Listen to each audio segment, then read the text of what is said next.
días con todos los presentes.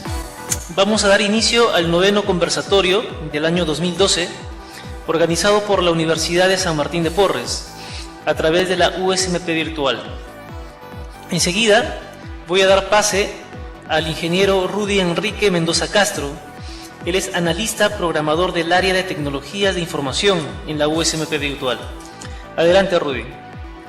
Estimados participantes, a nombre del doctor Juan José Flores Cueto, director de USMP Virtual, les doy la más cordial bienvenida a este 9º conversatorio del Second Life 2012.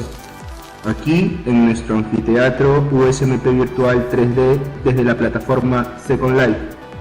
La idea de este evento es promover espacios de diálogo sobre temas relevantes que intervienen en el conocimiento cotidiano, como son la educación, la cultura, el arte y la tecnología. Y por ello, desde el 2010, venimos invitando a innumerables expertos nacionales e internacionales para que cuenten y compartan con nosotros su valiosa experiencia. Estamos convencidos de que hoy en día vivimos una era de cambios y transformaciones que nos obliga a generar discusiones que pongan en jaque a las miradas reducidas. Doy por inaugurado este evento no sin antes agradecer la presencia de nuestra expositora, Montse Beirat, así como también la de todos ustedes que mes a mes se reúnen en este espacio digital. Todos sean bienvenidos.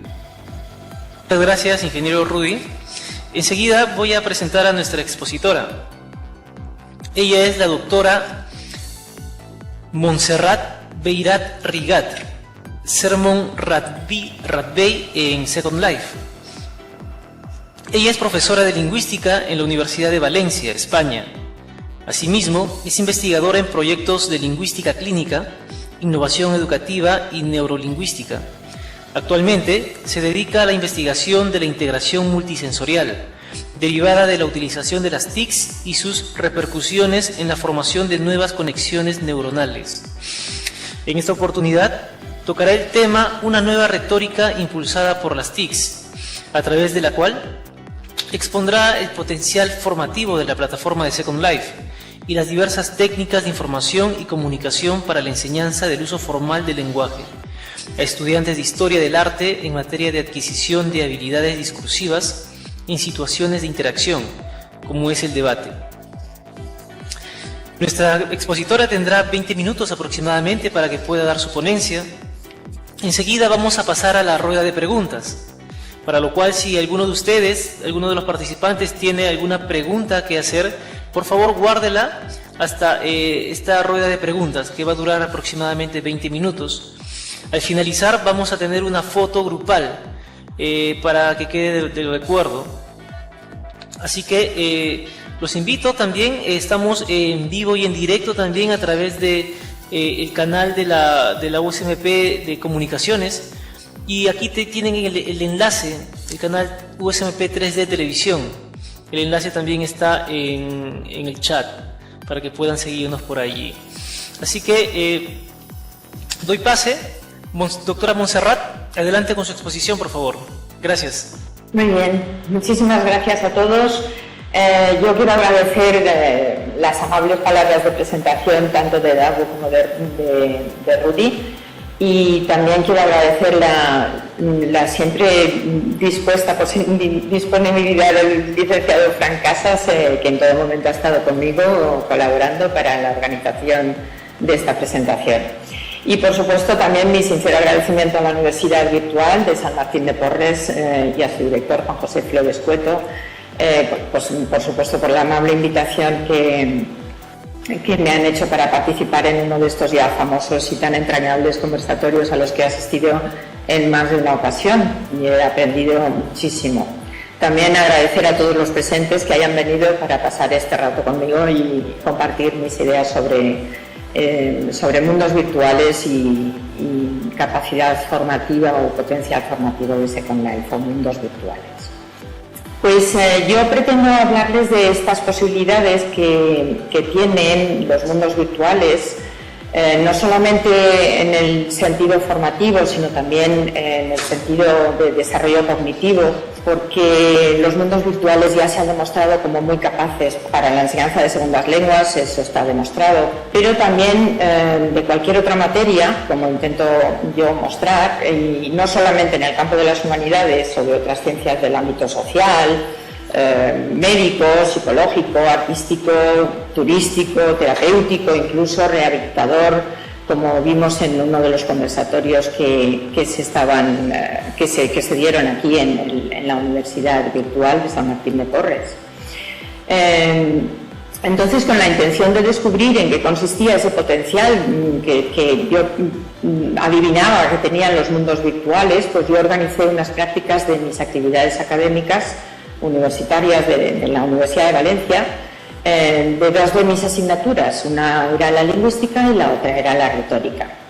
Aquí tan solo voy a hablarles de las actividades que hicimos en retórica y yo desearía que pudieran reconocer como dos partes en mi exposición. Por una parte, voy a exponer todas las decisiones previas, las reflexiones previas que tuve que plantearme antes de llevar a cabo cualquier intento de hacer unas prácticas de retórica dentro de mundos virtuales. Y por otra parte, ya una vez inmersos en el Second Life, que fue el mundo virtual que elegí porque tuve una experiencia inolvidable en el curso de NANEC en 2010, donde me introdujeron la profesora Dolores Capdet y tanto Guara Isabel como Fernando Pascual y Doris Molero, a quien tengo el placer de agradecerles públicamente este entusiasmo que crearon en mí por el Second Life. Entonces, este fue estas dos partes quiero que reconozcan. Por un lado, las decisiones y reflexiones previas necesarias a toda organización de trabajo en Second Life, y ya luego una segunda parte de la inmersión en Second Life y la organización de las necesidades y pasos que tuve que seguir para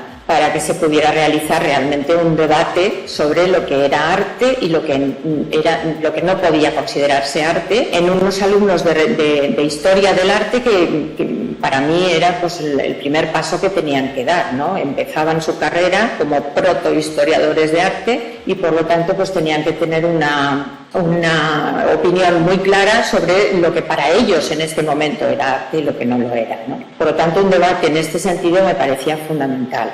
Y bueno, pues traté de organizarlo en Second Life. Siempre mi punto de partida ha sido plantearme mis ideas sobre la formación en el nivel académico. Estas ideas se ven más o menos reflejadas en esta infografía que tuvo la generosidad de compartir conmigo Ramiro Dubirí, que es compañero también de Second Life. Y bueno, pues él me mandó esta infografía y bueno, no me ha dado tiempo de modificarla un poco para adecuarla a mis propias ideas, pero fundamentalmente comparto la mayoría de las cosas que aquí se pueden ver. En ella lo que se puede ver fundamentalmente y que quiero que se queden con ello es la sinergia que se plantea entre conocimientos de tres tipos, que son el conocimiento disciplinar, el conocimiento tecnológico y por último lo que él llamó conocimiento pedagógico, que yo prefiero llamar metodología, ¿no? Metodología de la enseñanza-aprendizaje.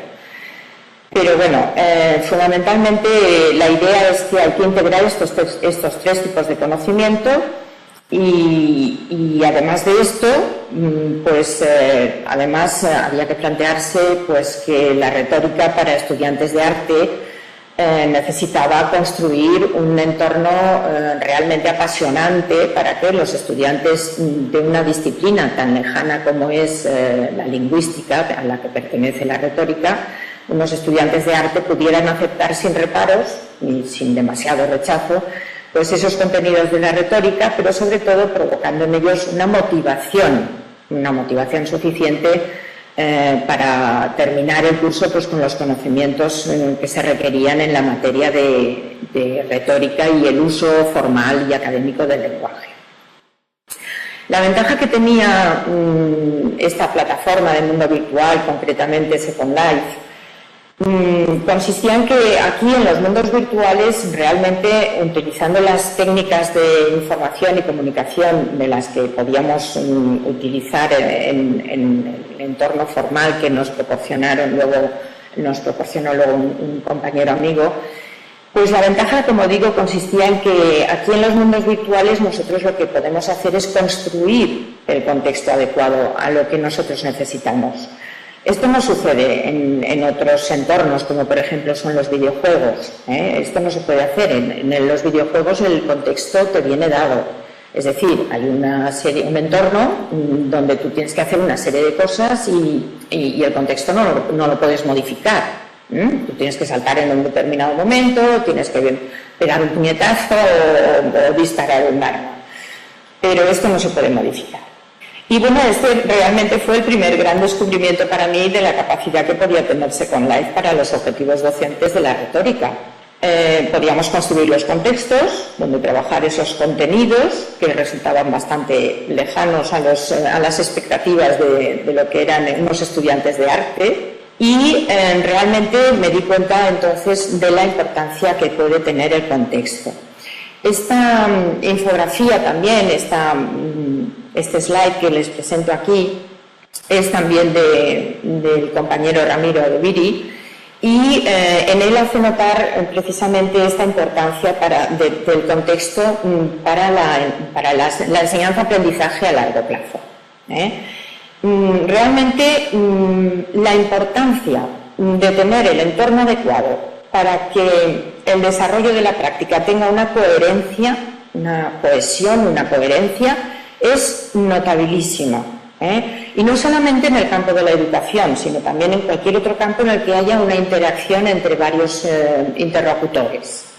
El contexto precisamente es lo que le da sentido a todo aquello que decimos o a todo aquello que hacemos. Es el contexto, es el entorno en el que nos movemos el que va construyendo poco a poco todo el sentido que nosotros queremos darle a nuestra interacción. Bien, así que yo lo que hice fue plantearme una pregunta inevitable a mí misma antes de organizar la práctica. Es decir, ¿para qué necesitan estos estudiantes los conocimientos de la retórica? Y la respuesta pues fue evidente, o sea, para lo mismo que el resto de los seres humanos, ¿no? Que interactuamos con nuestros semejantes. Es decir, necesitamos la retórica, necesitamos el uso adecuado del lenguaje para transmitir información o para influir en los estados emocionales de los demás, para la toma de decisiones, para convencerles, para influir en sus actitudes, en sus opiniones.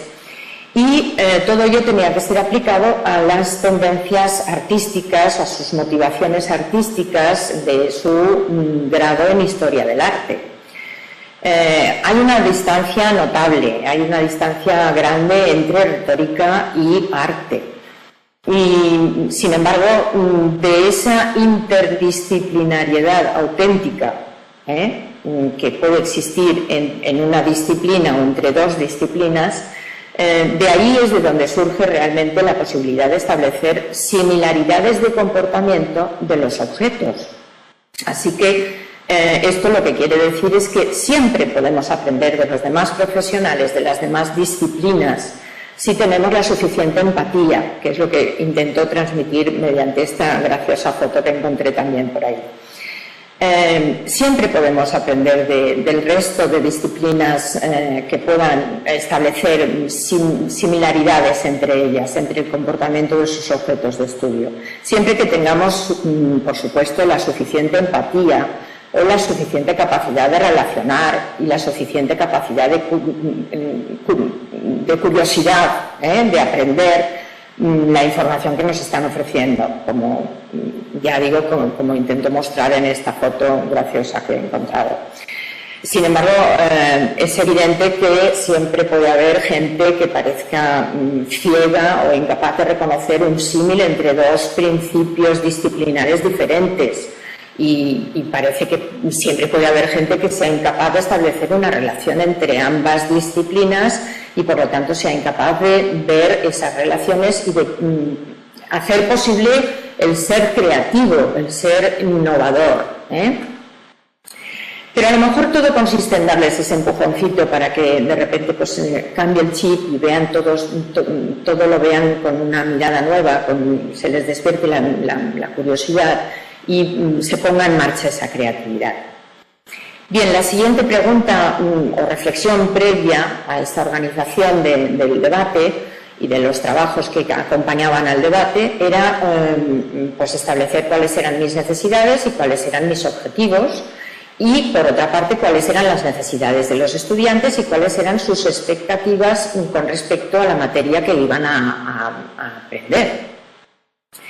Bien, en cuanto a mis necesidades y mis objetivos, pues estaban bastante claros, porque yo ya había reflexionado bastante sobre todo esto.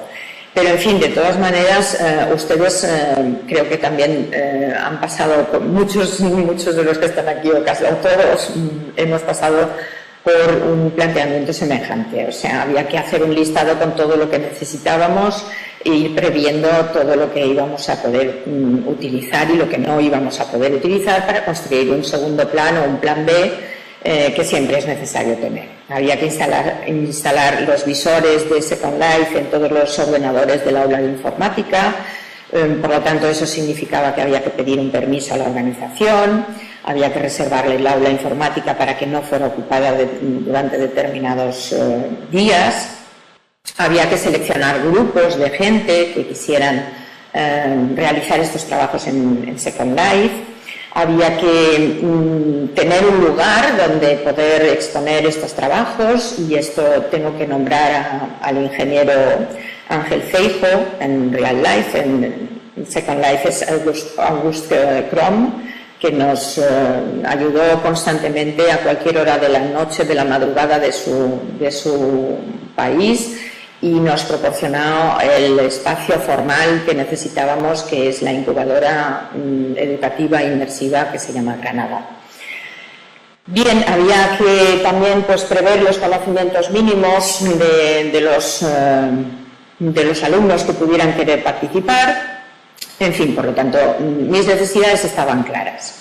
Y en cuanto a las de los alumnos, pues también estaban más o menos a priori, más o menos claro todo. Tenían que tener unos mínimos conocimientos de las herramientas digitales, tenían que saber cómo manejar un ordenador, que por supuesto tenían que poder disponer de él con un sonido, con audio, que fuera portátil para poderlo llevar y traer, porque en el aula pues no había sonido y por lo tanto el debate no se podía realizar si no era pues con un sonido que pudiéramos compartir. Tenían que tener también una motivación, una ilusión, una identificación de los objetivos que queríamos conseguir bastante unánime, estar todos bastante conscientes de lo que queríamos conseguir y por lo tanto eso significaba pues estar informados de la metodología de trabajo y finalmente yo tenía que conseguir que creyeran en esto que les estaba proponiendo, ¿no? Bien, adquirir competencias en el uso formal del lenguaje era uno de los objetivos que teníamos que conseguir. El planteamiento es ¿qué íbamos a conseguir? Pues bien, competencias en el uso formal del lenguaje, en el discurso oral y escrito y además en un contexto artístico.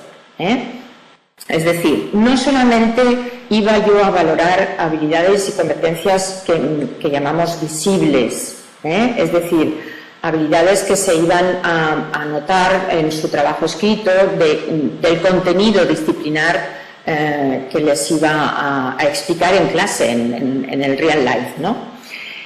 No solo esto, sino que además también iban a adquirir una serie de habilidades invisibles, que llamamos ahora, que no suelen ser evaluadas en el mundo real, pero que tendrían que serlo, tienen que ser destacadas, tienen que hacerse visibles a los profesores, porque realmente un usuario del mundo virtual, como es el Second Life, por ejemplo, lo que hace es potenciar el desarrollo de sus facultades cognitivas, porque tiene que estar atendiendo a objetivos multitarea. Es decir, es preciso estar atento a múltiples canales sensoriales que se simultanean y por lo tanto tienen que estar dominando la cámara, tienen que estar dominando la dirección de la marcha del avatar, tienen que saber manipular los objetos como los objetos multimedia o las pantallas de presentación, tienen que poder hacer fotos, tienen que poder construir notas para luego entregármelas como trabajo de fin de curso.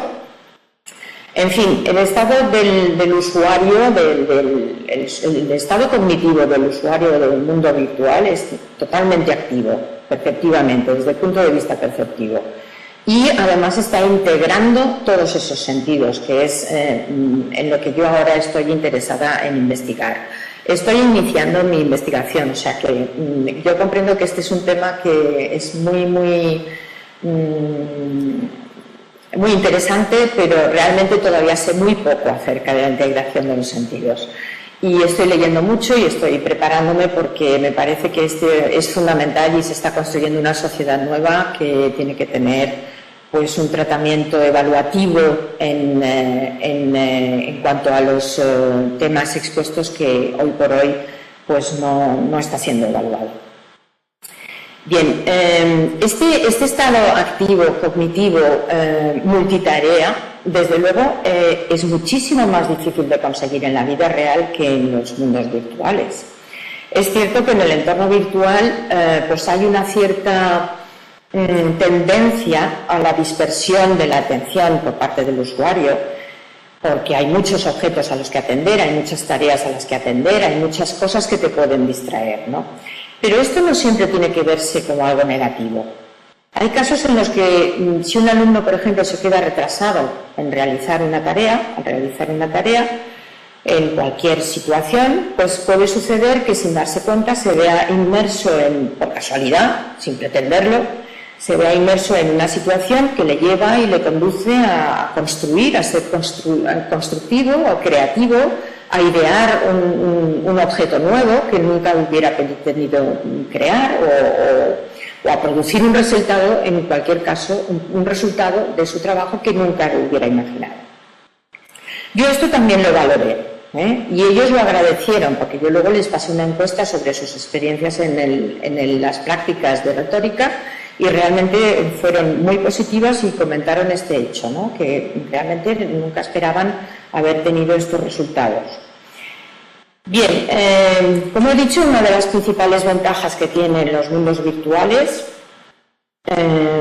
es que el contexto lo puedes crear tú mismo, Por lo tanto, a mí no me preocupó demasiado la cuestión de encontrar un entorno artístico adecuado, Por ejemplo, la Capilla Sixtina está ahí, todos la pueden visitar. Ellos estaban realmente fascinados de poder sobrevolar y ver de cerca el techo de la Capilla Sixtina, con lo cual se crea una inmersión que tiene un sentido y un valor que proporciona el entorno, el contexto, que en ningún momento se podría conseguir en un mundo real. Por otra parte, otra de las ventajas que es obvia es que es muchísimo menos costoso, ¿no? O sea, supone que se evitan todos los desplazamientos para realizar este tipo de visitas. Y no hablemos de la cantidad de arte que podemos encontrar en Second Life, por no hablar del Machu Picchu o por no hablar de lugares que son inimaginables de poder acudir a ellos en la vida real. Bien, esto en cuanto al entorno artístico, lo teníamos bastante fácil. Y aquí pues les presento el auditorio de la incubadora inmersiva educativa de Granada, donde teníamos pues pantallas multimedia, pantallas de presentación como la que estoy utilizando en este momento, y que nos fue proporcionada por el ingeniero, como he nombrado antes, August Kron, en Second Life. Bien, esta inmersión artística, la artística y la formal, ambas inmersiones, nos condujo inevitablemente a un despertar de esa motivación que yo pretendía, una motivación muy grande, y a una curiosidad por cómo se iba construyendo poco a poco un mundo nuevo para estos alumnos, para todos ellos, un segundo mundo donde tenían posibilidades para encontrar argumentos en defensa de lo que podíamos considerar arte y de lo que podíamos considerar que no era arte. Y por lo tanto, pues esta inmersión era una inmersión absolutamente favorable para realizar el trabajo que se les pedía al final de curso, que era el debate para tomar una decisión unánime entre todos nosotros, un consenso, llegar a un consenso sobre lo que era arte y lo que no lo era, ya que estaban en primero de carrera. No es fácil, porque todos sabemos que el arte pues, es aquello que nos gusta y es muy subjetivo, en todo eso estamos de acuerdo, pero yo lo que pretendía era enseñarles retórica.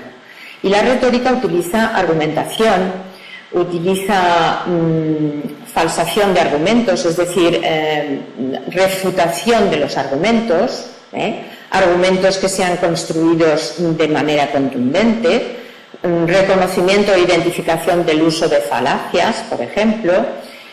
También un debate requiere no una discusión, sino un intercambio de opiniones. Por lo tanto, esta inmersión realmente fue una motivación grande para que ellos comprobaran cómo se iba construyendo todo ese mundo de debate que luego iban a tener que trabajar. Bien. ¿Cuál fue la actitud de los alumnos? Pues la mayoría de los estudiantes que yo tenía, que eran más o menos unos 77, me miraron con una gran cara de asombro cuando les ofrecí hacer una exposición oral del debate en Second Life, porque realmente en el mundo real realizar un debate con 77 alumnos en clase lo intenté el año anterior y fue un desastre, porque todos querían intervenir y muchos de ellos se quedaron sin intervenir, con lo cual pues protestaron, ¿no? Bien. La mayoría de los estudiantes también tengo que reconocer que prefirieron el clásico trabajo que se exponía en la primera vida, en el First Life o el mundo real, como quieran llamarle, utilizando el clásico PowerPoint con todos los efectos que ustedes quieran, pero en fin, solamente unos 20 o 25 de ellos se ilusionaron por esta plataforma de Second Life. Y tengo que decir que no me quejo en absoluto, porque tampoco podíamos utilizar muchos más avatares dentro del espacio que nos habían dejado. Lo único que les provocaba un poco de rechazo era la tecnología. O sea, ellos estaban como asombradísimos de poder hacer un debate mediante esta tecnología, poder debatir y poder exponer hablando por un micro desde un ordenador y encima en un mundo virtual. Más o menos se les quedó una cara así. Me miraron todos como asombradísimos de que esto pudiéramos llegar a hacerlo en un mundo virtual. Lo que pasa es que, bueno, pues poco a poco todas sus dudas y todos sus miedos fueron disipándose cuando yo les fui introduciendo en Second Life y les fui quitando esos miedos, fuimos haciendo pruebas, fuimos probando el sonido, fuimos probando fotos, haciendo notas, intentando, en 4 horas que tuvimos, logramos una verdadera inmersión, porque tengo que decir que fueron absolutamente creativos estos alumnos cuando a la hora de meterse en Second Life, tocaron todo, como ahora intentaré mostrar. Y por otra parte, lo que quiero señalar también es que los alumnos del mundo real, que trabajaban en el mundo real, la única exigencia que yo les propuse, les hice, bueno, fue una exigencia, por lo tanto se lo impuse, la única exigencia era que tenían que disfrutar haciéndolo. Es decir, el trabajo que hicieran tenía que servir para un debate posterior, o sea, tenían que cuestionar el arte establecido, aceptado generalmente. Y esa era la única exigencia, que disfrutaran haciéndolo y que desde luego no utilizaran los datos de otra asignatura de las materias de las que daban, sino que fueran creativos. ¿Qué es lo que hicieron? Pues aportar un montón de información para lo que luego fue el debate. Por ejemplo, fueron creativos en el sentido de los temas que plantearon, porque, por ejemplo, uno de los temas fueron los crímenes contra el arte. En los crímenes contra el arte, en este trabajo, pues realmente los alumnos que trabajaron en la primera vida, en el mundo real, aportaron una serie de argumentos en el sentido de que los robos, los saqueos en tiempos de guerra o no de guerra, el vandalismo, las estafas, las falsificaciones, todo eso fue definido en este trabajo, intentando establecer diferencias entre los tipos de crímenes y el grado de criminalidad atribuido generalmente a todos estos tipos de crímenes contra el arte, a la falsificación, a la reproducción, a la copia, a la atribución falsa. Todo esto ayudó a que luego los criterios para definir lo que es arte y lo que no lo es, en este primer momento de su etapa de la carrera de arte que estaban haciendo, como es lógico, luego iban a cambiar de opinión. A medida que fueran creciendo en el tiempo y en conocimientos, pues iban a cambiar de opinión sobre lo que era arte y lo que no lo era. Otro de los trabajos muy interesante, que aportó muchísima información también, fue un trabajo que le llamaron el expolio del arte. En este trabajo pues, se mostró muy claramente que muchas de las obras artísticas, sobre todo en relación con la arquitectura, tienen una historia arrebatada por motivos generalmente de política cultural, de convenios internacionales, en fin, de cuestiones que generalmente afectaban al patrimonio cultural. Bien, esto no sucede en Second Life, aquí no hay expolio ni puede haberlo, cada cosa está en su sitio y solamente tenemos que teleportarnos a esos sitios para contemplar el arte que es propio de cada uno de los países o regiones o zonas donde se ha creado. Y además el entorno es inmersivo porque este patrimonio cultural conserva ese sentido cultural que es propio de este monumento, ¿no? De cualquiera de estos monumentos. Otro de los trabajos fue la influencia del color, con este ya es el último trabajo que menciono, pero es que todos estos aportaron muchísimos argumentos para luego el debate. Aquí se habló de la simbología del color en el uso que hacen las diferentes escuelas pictóricas e incluso de la influencia entre la música y el color. De este tema hablaron en Second Life los componentes del grupo que localizaron un colectivo de pintores y artistas que se reunían en Second Life para charlar sobre los cuadros que una vez a la semana se colgaban en la región donde ellos tenían su café Gijón, digamos, para las charlas de arte, y allí se hablaba de texturas, de técnicas, de mezclas de colores. Mis alumnos contactaron con ellos en inglés, por supuesto, lo cual fue un esfuerzo grande para mis alumnos, que todos hablaban español y se aporreaban un poquito de inglés, y se pusieron en contacto con ellos y es una de las cosas que también mencionaron en sus encuestas, la gran colaboración y la gran entrega que había por parte de los habitantes, de los avatares de Second Life para ayudar a hacer este trabajo, ¿no? Bien, una cosa que quería comentar como algo curioso es que hace un par de meses, por ejemplo, salió una aplicación lúdica, un juego para móviles que se llama Biofilia, no sé si lo conocen ustedes, pero es un juego que consiste en una exploración yo creo que bastante innovadora, multimedia, de la música, de su naturaleza, de la tecnología y todo esto a partir de algunas de las canciones de Björk.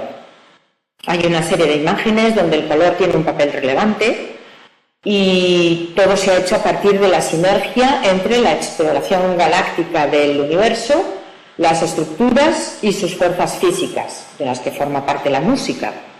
Y en este trabajo, en este juego, el color tiene una simbología evidente, que bueno, no me quiero meter en él porque realmente no interesa en este momento. Pero bueno, que quería que conocieran este videojuego por si a alguno le interesa.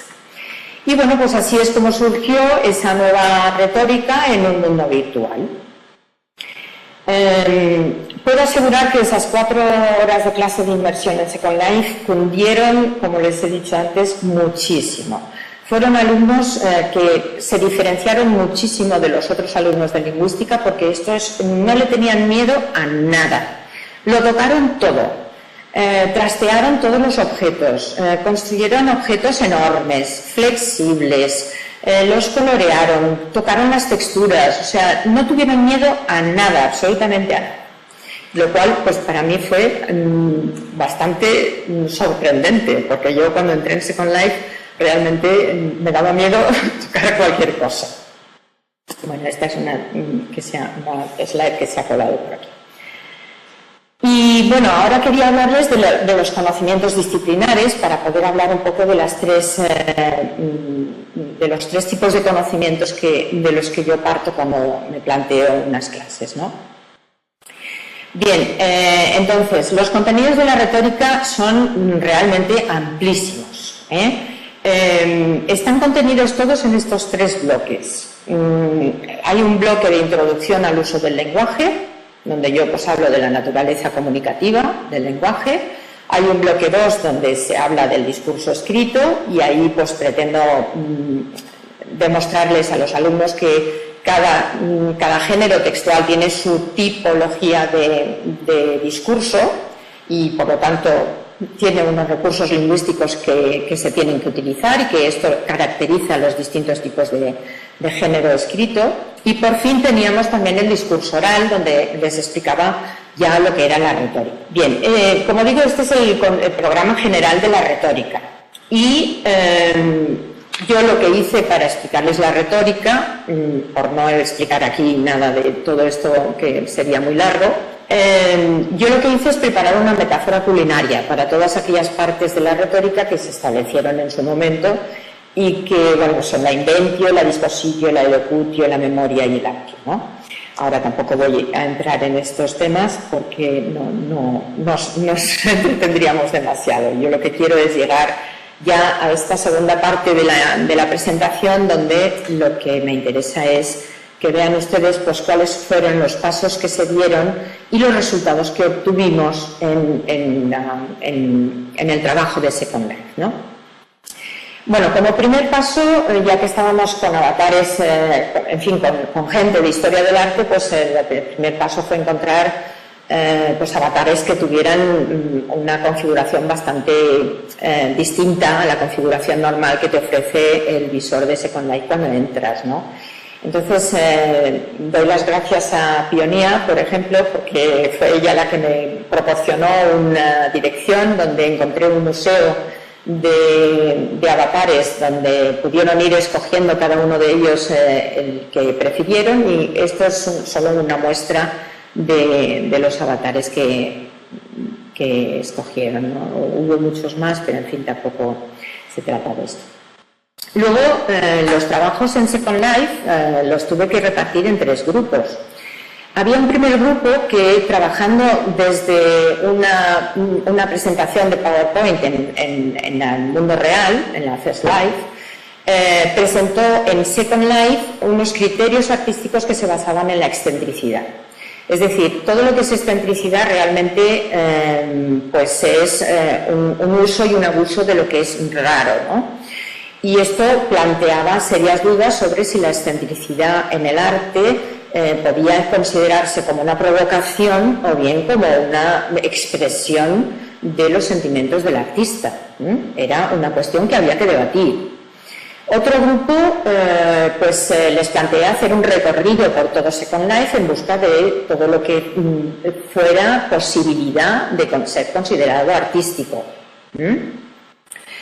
Había las comunidades artísticas que ellos mismos encontraron. Yo no conocía estas comunidades artísticas que se reunían para charlar sobre texturas, sobre si habían hecho su obra en la First Life y luego la habían pasado a Second Life. En fin, este grupo fue el que más se divirtió de todos porque se lo pasaron muy bien, conociendo gente de todos lados y intentando hablar y ponerse en contacto con los dueños de las galerías y pidiendo permisos para compartir las obras en los trabajos y todas estas cosas. Y por último, el grupo del debate, donde pues tuve que repartir las funciones entre los 6 o 7 componentes. Había un moderador que cumplía una función determinada que yo le pasé, lo introduje en lo que era la definición de un debate, tenía que, en fin, controlar los tiempos y todas estas cosas. Había una serie de portavoces que defendían cada una de las posturas, les viniera bien o les viniera mal, es decir, un portavoz me dijo, dice, es que yo no creo en lo que estoy defendiendo, es que a mí me ha tocado defender una postura que yo no estoy de acuerdo con ella. Y yo le dije, bueno, pues, o sea, mejor para ti, ¿no? O sea, tienes que buscar argumentos contundentes sobre algo en lo que no crees. O sea, tienes que inventarte los argumentos y que sean contundentes, que no te los puedan rebatir. Bien, luego hubo una serie de secretarios que levantaban acta, digamos, de todos aquellos argumentos que eran realmente fuertes para defender lo que era arte y lo que no lo era para ellos, y luego unos asistentes que colaboraron conmigo a la hora de señalar en el chat, por ejemplo, el día del debate, señalar en el chat todo aquello que iba siendo importante y que a lo mejor se les hubiera podido escapar. Bien, el debate desde luego no era un trabajo fácil, por varios motivos que intento señalar aquí. Primero, hay que tener en cuenta que la edad de los chiquillos pues era rozando los 18, es decir, alguno de ellos cumplía los 18 ese mismo año. En general se movían entre 18 años y 20 años.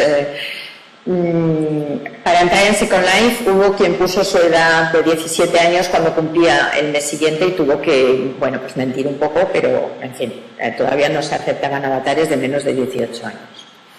Luego, otra cuestión que les suponía una dificultad grande era ese cambio de opinión al defender una postura.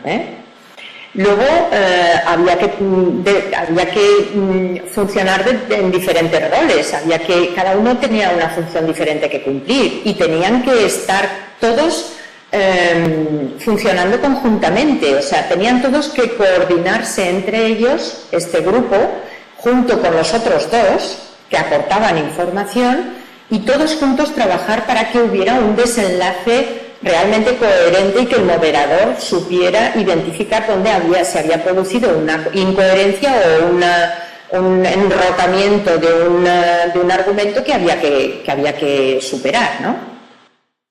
Luego, como he mencionado, había que hacer un gran despliegue de todos los sentidos y mantener ese foco de atención en varios niveles cognitivos, conjuntamente y simultáneamente, y dominar esas varias técnicas que he nombrado ya. Y todo esto hacía muy difícil, bastante difícil, ese trabajo del debate. Las conclusiones del debate, que es lo que casi resultó más interesante. Bueno, todo el proceso fue interesantísimo, apasionante, y realmente este año lo voy a repetir porque yo disfruté muchísimo y los resultados de las encuestas me han animado muchísimo, aunque realmente tuve que realizar un esfuerzo muy grande, como todos hemos hecho cuando hemos empezado en Second Life. Era mi bautismo de Second Life como profesora, pero realmente ha sido muy satisfactorio. A ver, las conclusiones del debate, pues por un lado quedó claro que podía todo ser arte, porque si el lenguaje es un lenguaje con el que expresamos nuestras más íntimas sensaciones, percepciones, ideas y visiones del mundo, pues cualquier manifestación de este tipo de arte tendría que ser considerado artístico.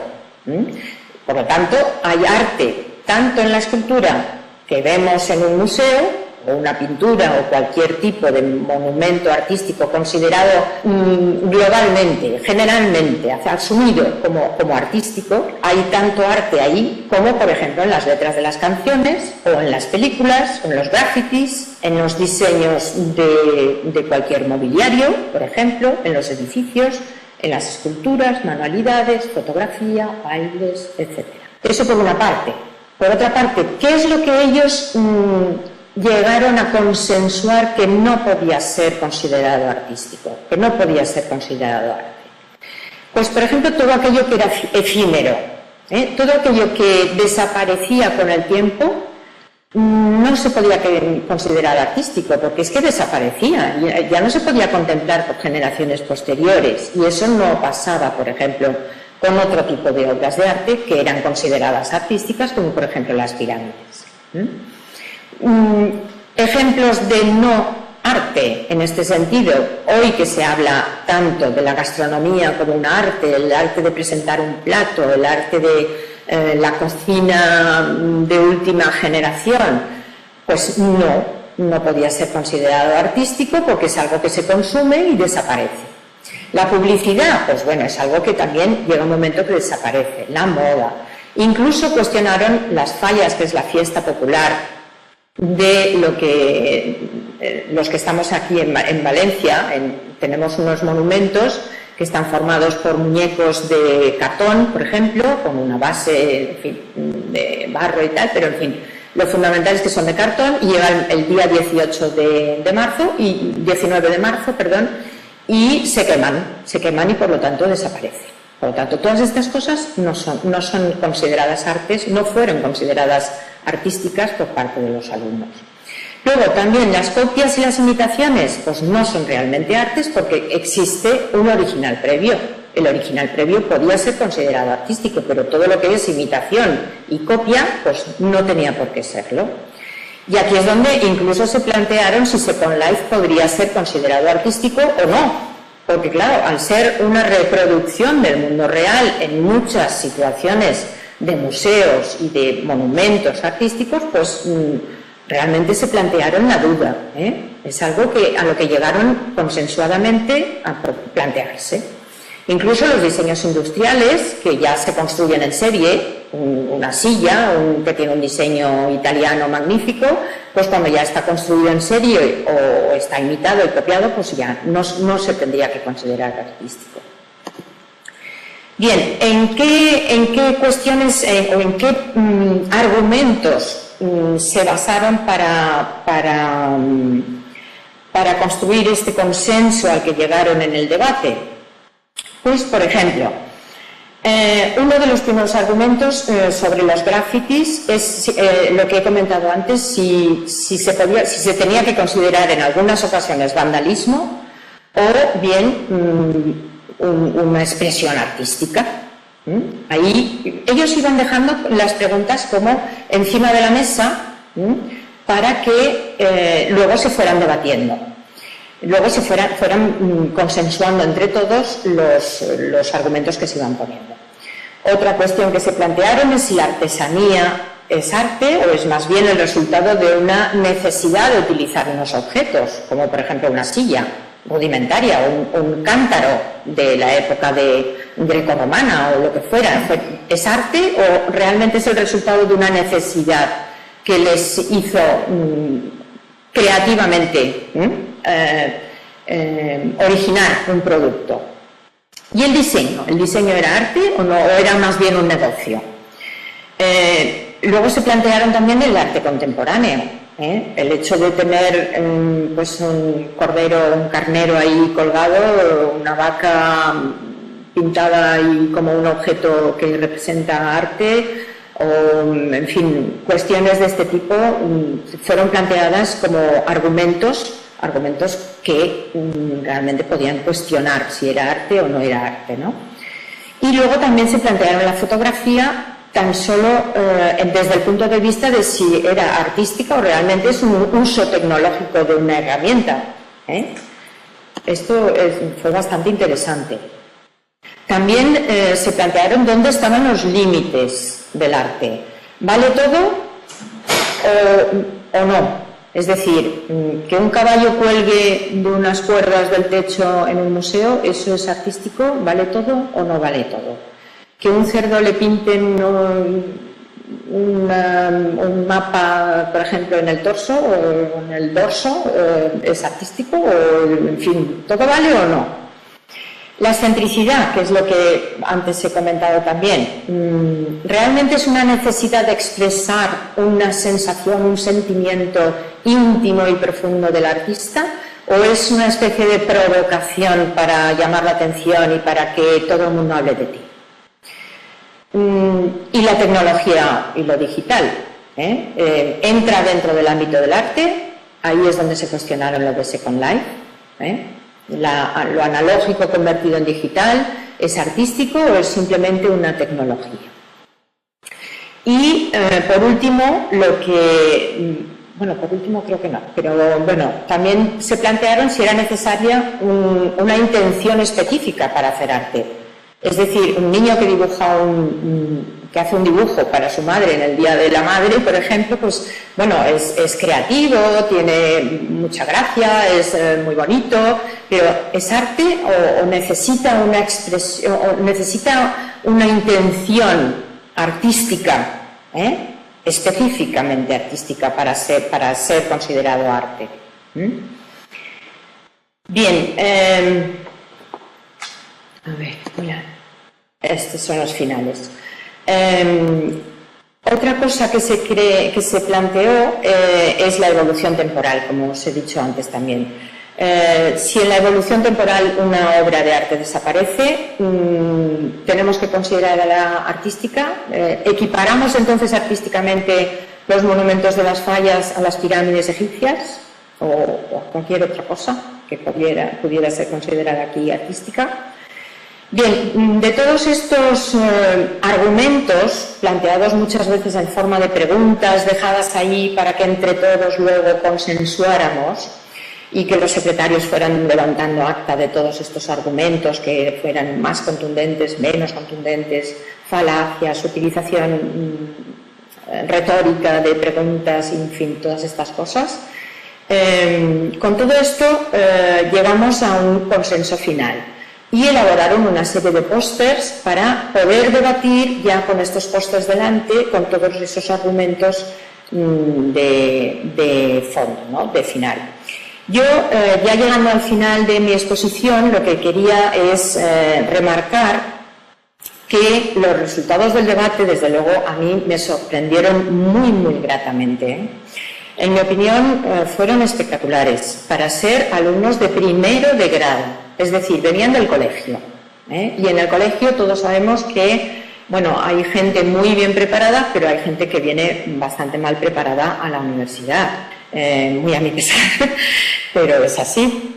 Y bueno, los estudiantes, tengo que decir que tocaron absolutamente todos los temas imaginables e inimaginables. A mí no se me hubiera ocurrido tocar algunos de los temas que ellos tocaron. Les habían creado problemas algunos de los temas a la hora de definir, de encontrar un consenso en lo que era arte para ellos y no arte, y esos temas que les habían planteado problemas fueron los que ellos expusieron ahí para debatir. Con respecto a la implicación en este tipo de aprendizaje de la retórica, del uso del lenguaje, de la argumentación contundente, de la redacción luego posterior de todos esos argumentos, y no solo de los argumentos del debate, sino también de la exposición de los otros grupos que habían funcionado en Second Life, la redacción de los textos respetó absolutamente los contenidos de la retórica que yo les había impartido en clase. Utilizaron muy bien la colocación de los argumentos, porque los argumentos contundentes fueron puestos al principio y al final de sus exposiciones, dejando los débiles en medio, como hacen los ejércitos cuando luchan en una batalla, que es como se plantea la retórica, la colocación de los argumentos. Y bueno, por otra parte, pues yo les pasé, como les he comentado, una encuesta, y bueno, el grado de satisfacción de la práctica de retórica en Second Life y también en lingüística, pero ahora no es el momento, el grado de satisfacción de la práctica fue bastante notable.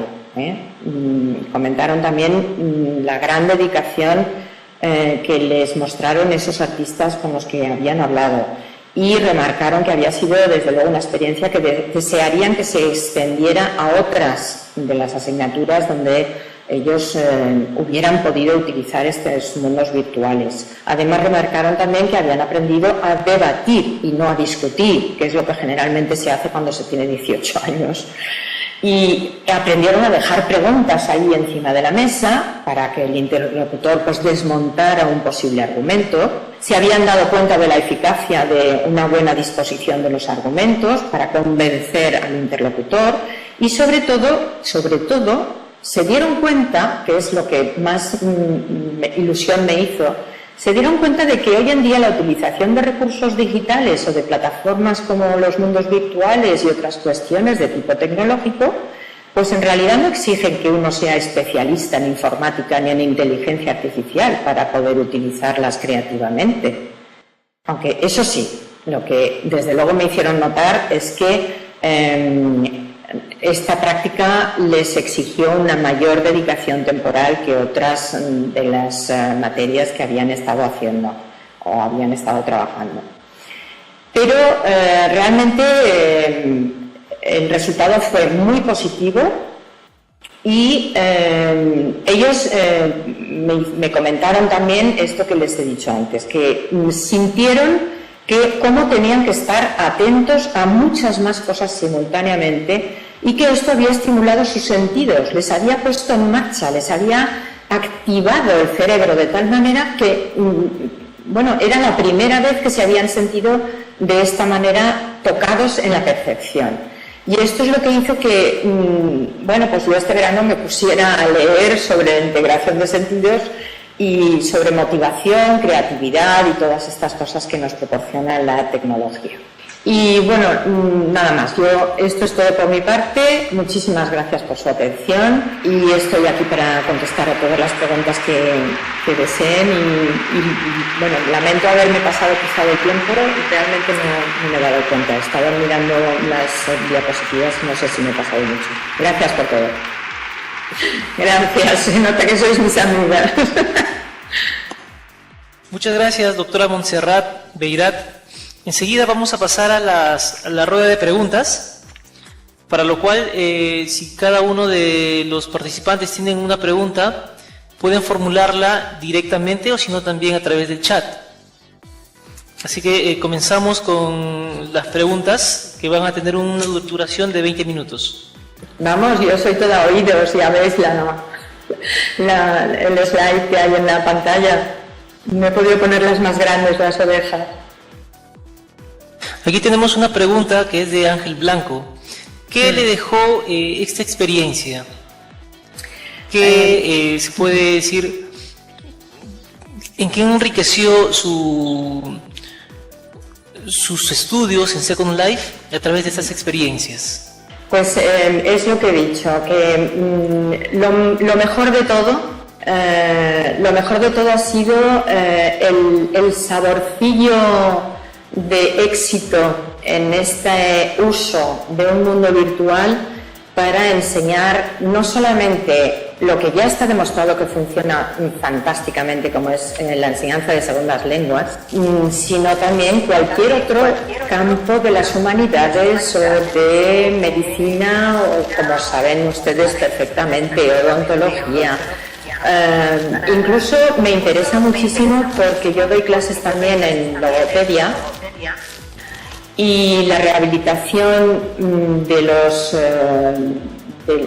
la gente que está afectada por afasias o por disturbios del lenguaje o manifestaciones deficitarias del lenguaje, esa manifestación puede ser rehabilitada, pero claro, nosotros somos lingüistas en nuestro equipo, entonces nosotros lo que hacemos es formar a los logopedas.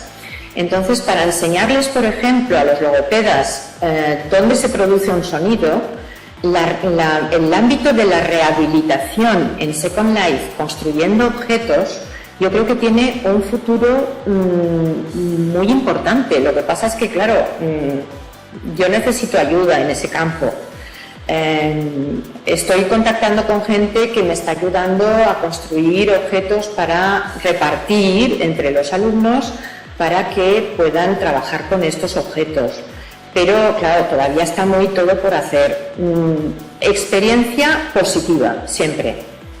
Yo no puedo decir nada más, o sea, es que ha sido enriquecedora totalmente. Los alumnos, cuando paso por su lado, son mis amigos.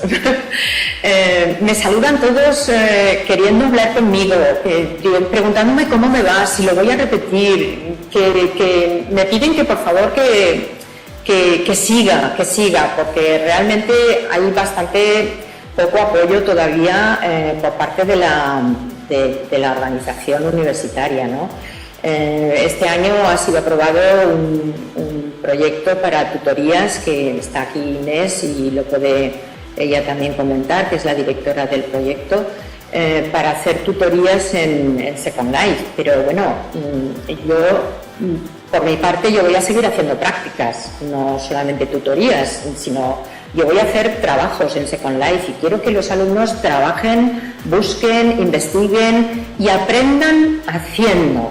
O sea, que aprendan la retórica o que aprendan la lingüística, porque en el ámbito de la lingüística, por ejemplo, yo lo que hice fue mandarlos a las comunidades hispanas, a las comunidades hispanohablantes. Yo los mandé a México, los mandé a Perú, los mandé a Chile, los mandé a todos lados donde se habla español, el español de América. Y ellos encontraron allí interculturalidad, aparte de la gran colaboración que notablemente me dejaron constancia de la colaboración por parte de los avatares que se encontraban por esas plazas mayores de los pueblos y de las zonas de las regiones de los países hispanohablantes. Esto fue el trabajo que hicieron los de lingüística, de lo que hablaré en el Second Languages, el próximo congreso.